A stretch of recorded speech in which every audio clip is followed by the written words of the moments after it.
Hello and welcome to Justice. I'm Judge Jeanine Pirro. Thanks for being with us. Tonight, my opening a little different. I want you to come along with me as I track the facts of Hillary Clinton's email scandal. And at the end, I believe that you will agree there is evidence she violated the law and that she cannot and must not become president of the United States.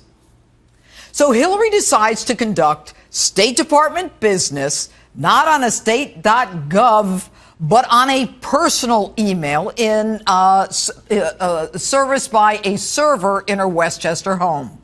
The reason? Convenience. Why carry all those pesky Blackberries? But has she been truthful? Fact. January of 2009 confirmed as Secretary of State she is responsible for making and preserving State Department records under the Federal Records Act of 1950.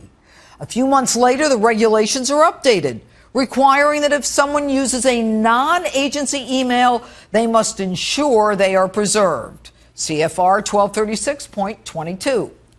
Fact. 9 days after the Benghazi attack in 2012, Congress seeks all information related to that attack. But nothing is handed over by Hillary or the State Department. Fact. While the State Department is receiving thousands of FOIA requests by the courts, the press, and citizens like you, State Department lawyers swear there's nothing of Hillary's to provide and take no steps to preserve or even ask her for records. Fact. Congressman and ex-U.S. attorney subpoenas Hillary Clinton's Benghazi documents. She even denies that she was subpoenaed. You state that you never received a subpoena. You did get one in March. Couldn't be more plain. The Honorable Hillary R. Clinton. Now, Hillary denies there are any Benghazi emails in spite of photos showing her using her BlackBerry on the way to Libya. And when Hillary's friend Sidney Blumenthal is forced to comply with his subpoena, he produces several Benghazi-related emails with Hillary, putting truth to the lie that she had none.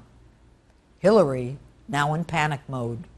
She, with her aides, go through more than 61,000 emails, deleting 31,000 she says are personal.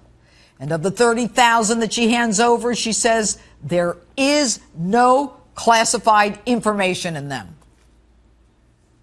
I did not email any classified material to anyone on my email. There is no classified material. So I'm certainly well aware of the classification requirements. But the Inspector General says in a sampling of just 40 emails, 4 contain classified information.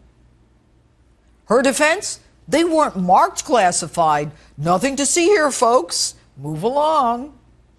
The truth? They couldn't be marked classified because by not using government servers, she actually prevented the government from reviewing her emails. Had she done so, they would have seen material that was classified and she would not have been able to hit the send button. Did Hillary Clinton make a false statement when she appeared before Congress and said there was no classified information on her emails, which her lawyer Cheryl Mills confirmed in a letter to a federal judge? If it's a lie, it's a violation of 18 U.S.C. 1001. And this week, it's revealed. The marking top secret in an email that included satellite locations and drones had been removed before it was sent to Hillary. More panic. The Inner Circle, Huma Abedin, lawyer Cheryl Mills, all 3 of them communicating via that private server have their emails subpoenaed. Might one of them have removed the marking top secret? And if so, why? Are they co-conspirators in this elaborate effort to prevent government records from being archived and captured? And why was Huma Abedin paid by the State Department, a Clinton-connected company, and the Clinton Foundation? Was that trio on the same server to provide plausible deniability to Hillary so she could raise hundreds of millions of dollars through her so-called not-for-profit Clinton Foundation. And if Hillary made classified information available to a person not entitled to receive it in a manner detrimental to the U.S., it is a federal Class A felony under 18 U.S.C. 798. If Hillary kept classified information at an unauthorized location, she's committed a Class A misdemeanor under 18 U.S.C. 1924, the statute, by the way, that was used to prosecute General Petraeus. Now, some argue there was no intent.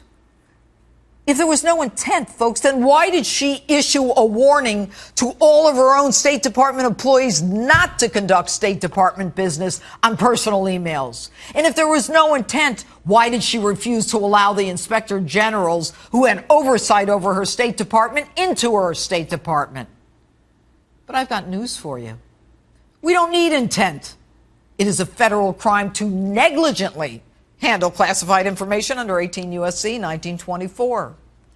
And finally, Hillary, why did you wipe your server clean? Did you delay so you could get rid of evidence? If you did, it's called obstruction and tampering. And by the way, I don't know what took the FBI so long to try to get it. But Hillary, if that server has been scrubbed so clean that even FBI experts cannot reconstruct your emails, that tells me you did everything you possibly could to prevent anyone from knowing what you were doing while you were our Secretary of State. My verdict, based on the evidence, is guilty. What's yours?